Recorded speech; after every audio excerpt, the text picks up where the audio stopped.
Zaniatra minao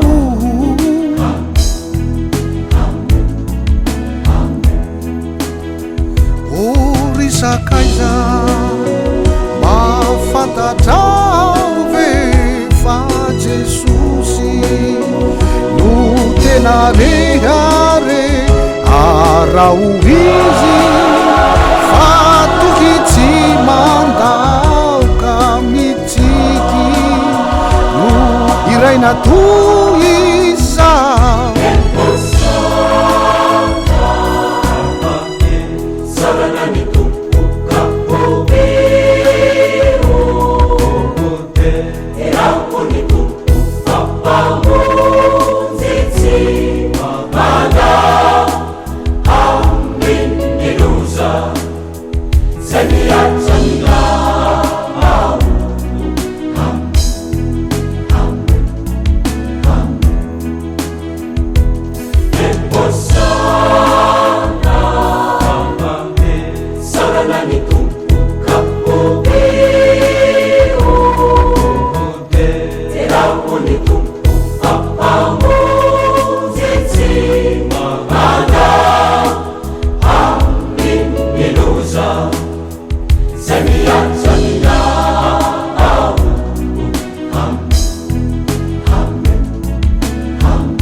omba evero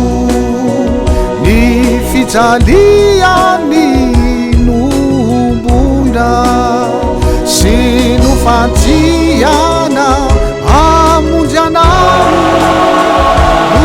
zavatra iriny manana ny hotalovana